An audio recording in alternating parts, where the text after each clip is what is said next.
Bonjour, voilà notre nouvelle émission dans les langues du monde. Les langues du monde contiennent plusieurs langues, l'allemagne, l'espagnol, l'italien, l'anglais et le français. Mais la langue française seulement a regroupé les pays qui parlent la langue française et elle les appelle les pays francophones. هي اللغة الوحيدة اللي عملت أو أطلقت على الدول الناطقة بالفرنسية وليست في الأصل فرنسية، أطلقت عليها مصطلح les langues أو les pays francophones. Même la personne qui parle la langue française, on peut l'appeler une personne francophone. يعني حتى الناطق بالفرنسية، الشخص الواحد الناطق بالفرنسية بنطلق عليه فرانكوفون. فلفت نظري كلمة فرانكوفون بمعناها العام الدول الناطقة بالفرنسية، معناها الخاص الأشخاص الناطقة بالفرنسية. عشان كده هنبتدي نستعرض النهاردة مثال بسيط les pays francophones أو الدول الناطقة بالفرنسية. طبعا pour nous l'Égypte essentiellement. نشوف كده برنامج مع بعضينا les pays francophones et le commencement avec l'Égypte.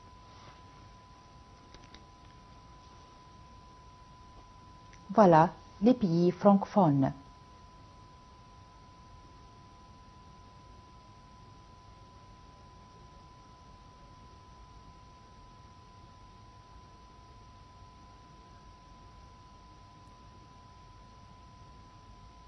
On commence de l'Albanie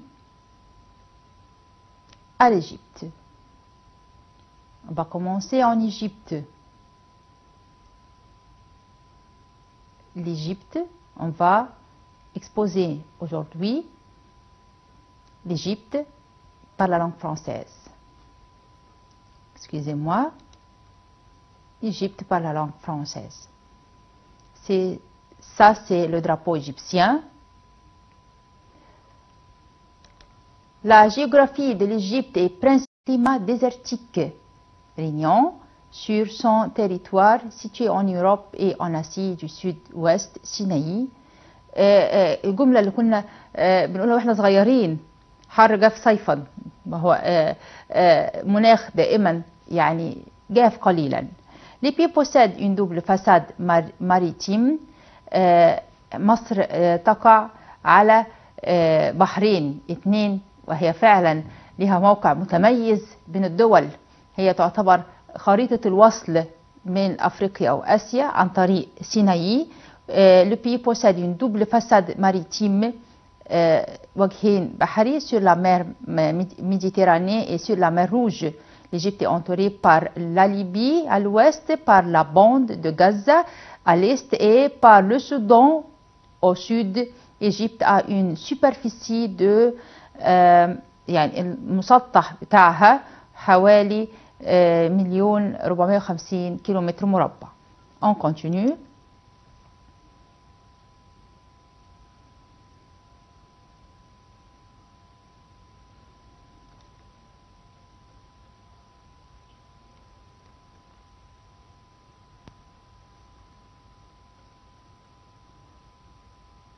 Le mont Sainte-Catherine. Sainte-Catherine. Le mont, اختصار la montagne. Le mont Sainte-Catherine dans le Sinaï, le point culminant de l'Égypte.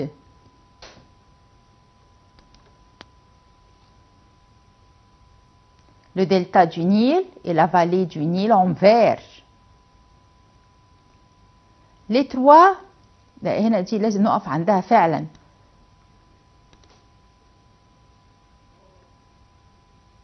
Les trois grandes pyramides de l'Égypte.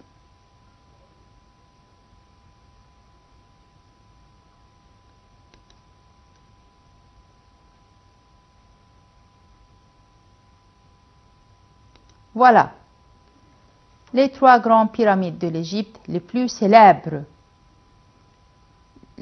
Celles de Khéops, Khéphren et Miquelon se trouve dans Giza.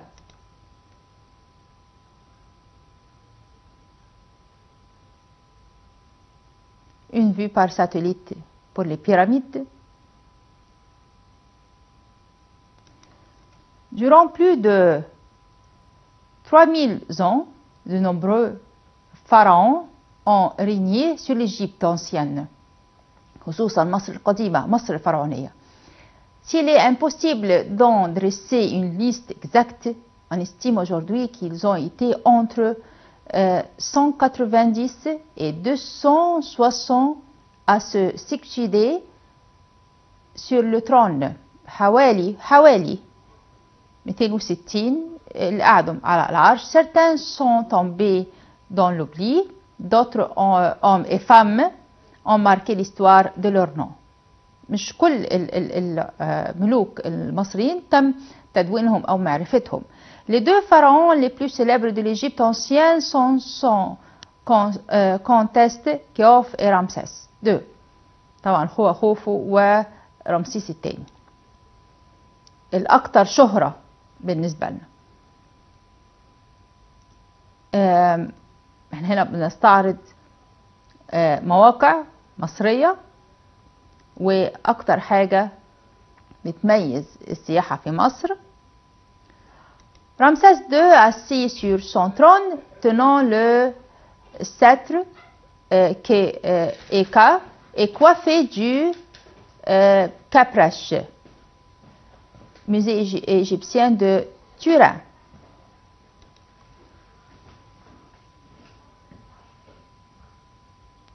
Statue de Khéops au musée égyptien du Caire. Voilà le Sphinx et le pyramide de Gizeh. Le Caire, et c'est le Caire. Sharm el-Sheikh, Alexandrie.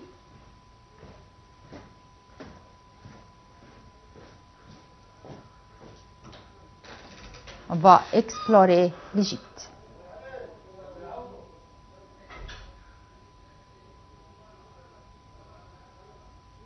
Le loisir, vivant tranquillement,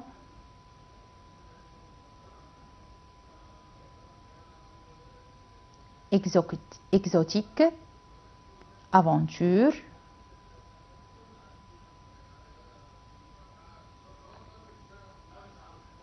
la récréation interminable,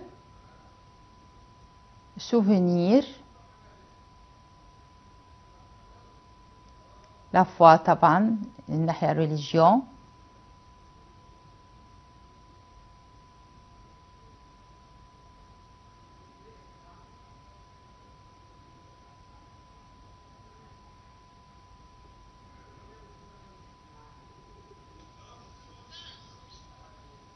احنا هنا يعني بنستعرض حاجات بسيطة عن لوكير او بقينا بنشوف طبعا ريليجيون بالنسبة لنا مناطق كتير في مصر.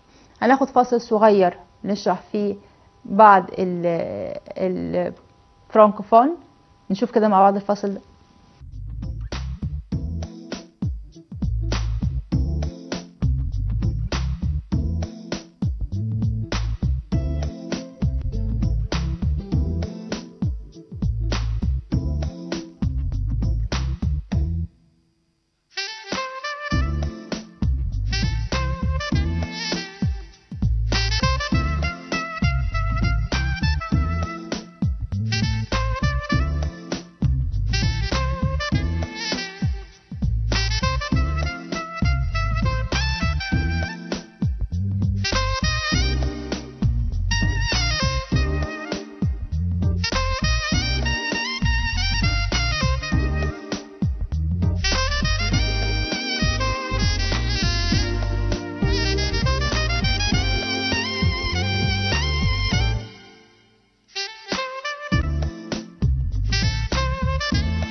parler des langues du monde. فاصل كان جميل، أنا عجبني جدا عرض الديفيلي اللي شفناه من الدول الفرنكوفون. la plupart des pays francophones c'était des pays africains. Le Mali, le Cameroun, le Burkina Faso, le Sénégal, Maroc, Algérien, Tunisie et bien sûr l'Égypte. عرض جميل جدا، يا ريت كلنا نقدر نوصل عن طريق اللغة. نحن بندخل ثقافة تانية، بص هم لابسين ايه، ثقافتهم ديت او لبسهم بيعكس ثقافتهم. هنكمل تاني les pays francophones. On a commencé de l'Égypte, on va continuer ensemble. De l'Égypte, on va passer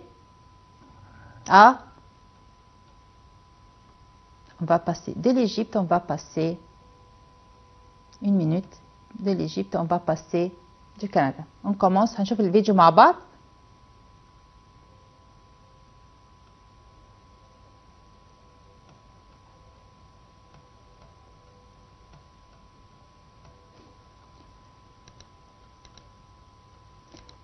De l'Égypte, on va passer au Canada.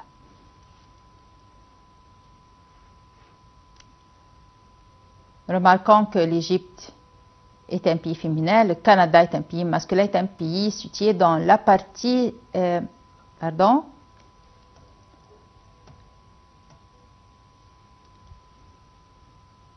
de l'Amérique, la partie nord de l'Amérique du Nord. Le Canada, voilà son drapeau.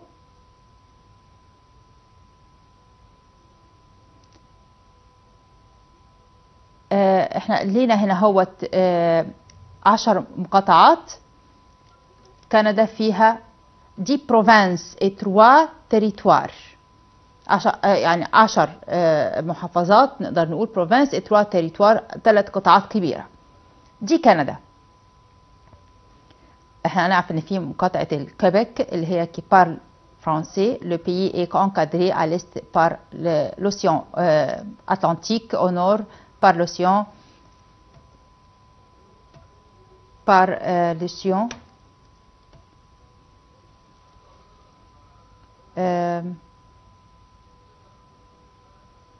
dix provinces et 3 territoires, on a dit.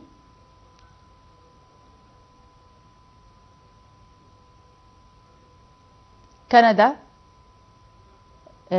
l'océan Atlantique, et au nord par l'océan Arctique, l'ouest par l'océan Pacifique. كندا بتتكلم فرنسي وانجلي، بس la plupart de Québec طبعا c'est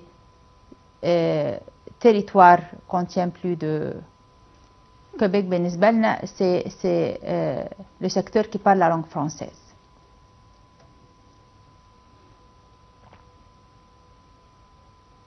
رغم التلج اللي عندهم بس عايشين حياتهم عادية.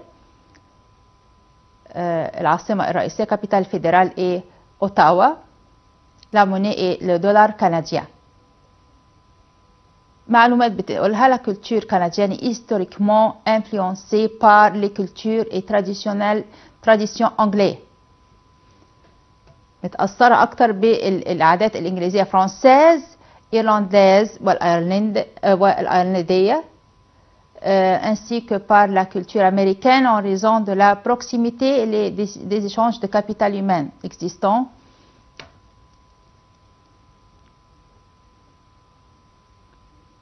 entre les deux pays. طبعا في أكيد متأثرة بالعلاقات أو بالثقافة الأمريكية أكتر، بس هي ليها تأثير في أكتر من دولة أو تأثرت بأكتر من ثقافة.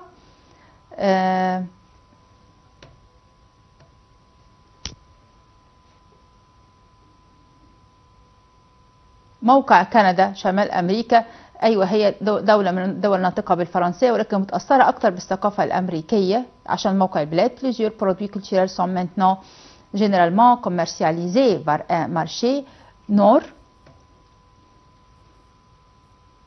américain unifié à un marché global.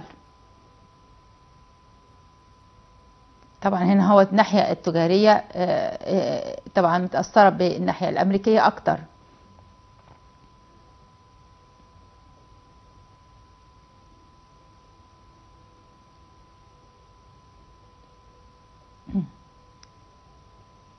كندا فيها جزء notamment la région des Maritimes qui conserve folklore oser de la culture.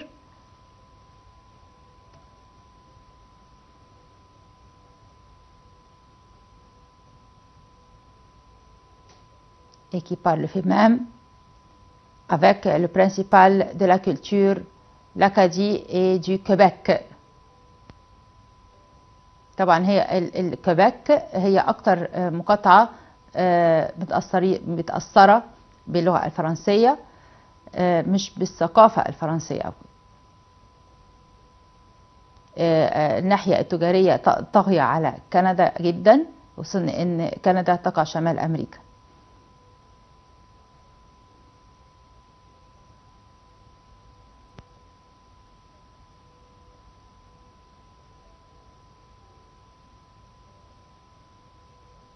دولة جميلة لو نلاحظ فيها ده وده، يعني الناس لابسة صيفي ومش كله فيها تلج.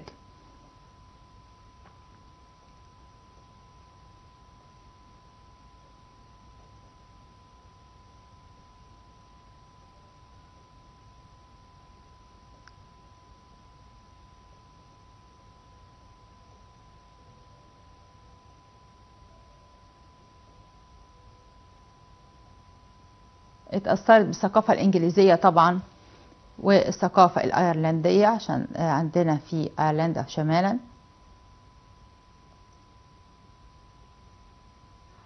سي كندا. الدولة التانية اللي متأثرين بيها أو الدولة الفرنكفون التانية طبعا لا فرانس. Voilà la France. On va exposer la France. Officiellement, la République française est un État transcriptionnellement souverain dans le territoire métropolitain et situé en Europe de l'Ouest. Ce dernier est des frontières terrestres avec la Belgique, le Luxembourg, l'Allemagne, la Suisse, l'Italie, l'Espagne. طبعا احنا نشوف فرنسا ليها حدود مع كل الدول دي. فرنسا ليها حدود هنعيدها تاني مع بلجيك، لوكسمبورغ، l'Allemagne, la Suisse, l'Italie, l'Espagne. La partie européenne de la France est appelée France métropolitaine et est située à l'extrémité occidentale de l'Europe. في الجزء الشرقي من أوروبا. Les frontières au sud et à l'est du pays sont établies dans les massifs montagneux, les Alpes, les frontières, et à l'est suit le Rhin, tandis que la frontière nord, la France métropolitaine comprend plusieurs îles, notamment la Corse et les îles de côtières. Les îles de côtières. دي بعض الجزر تابعة لفرنسا. La France est à la fin de 2016 la deuxième puissance économique européenne derrière l'Allemagne et devant le Royaume-Uni. احنا عايزين نوقف هنا ان فرنسا هي في نهاية 2016 كانت القوة الاقتصادية الأوروبية بعد ألمانيا وأمام المملكة المتحدة.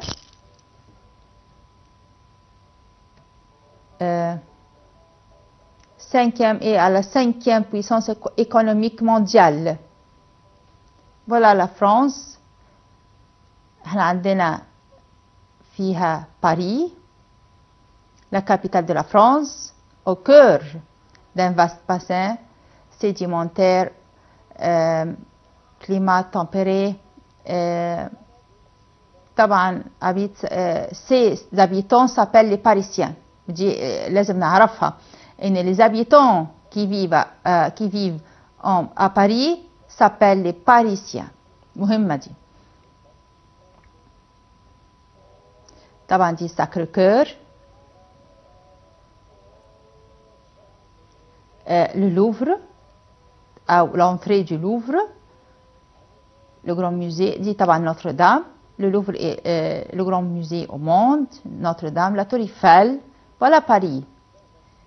Ou ce qui contient Paris, l'Arc de Triomphe, à la fin de Champs-Élysées, في آخر شارع Champs-Élysées. de Paris en marche à ليون. من أجمل مقاطع أو المحافظات موجودة في مدن فرنسا. Lyon est une commune située dans le sud-est de la France. نقدر نقول إن هي من المدن الجميلة. Ses habitants s'appellent les Lyonnais. Les Lyonnais. اللي أكتر حاجة فيها أو أكتر اللي معمول بيها اللي هي السياحة الجميلة أو الخفيفة قوي. هي من المدن السياحة فيها عبارة عن تنزه كأنك ماشي في متحف طبيعي مفتوح. De Lyon, on va partir à voilà les Lyonnais. Ses habitants s'appellent les Lyonnais. متحف مفتوح جميلة ليون. De Lyon, on va partir à Marseille. Marseille قريبة من موناكو. إمارة موناكو. Marseille est une commune de sud-est de la France, chef-lieu du département. département هي عنصر رئيسي يعتبر ميناء حيوي جامد. porte de commerce et de passage. ده اللي احنا لازم نعرفه ان هي porte de commerce et de passage. ميناء حيوي للتجارة والعبور.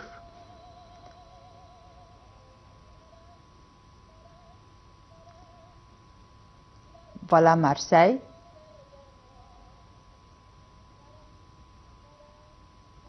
هي مليانة بالتجارة فعشان كده المراكب بتاعتها دايما بتبقى للصيد.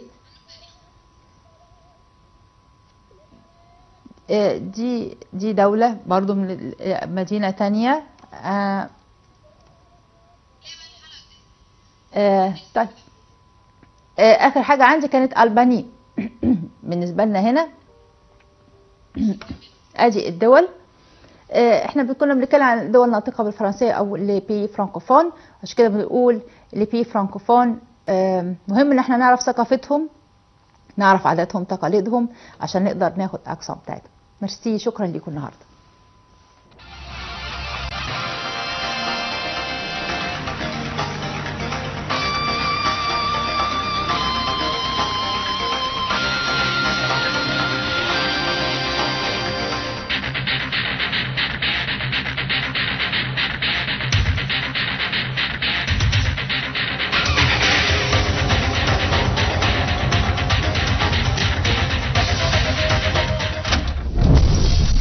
Welcome to Dynamic Korea.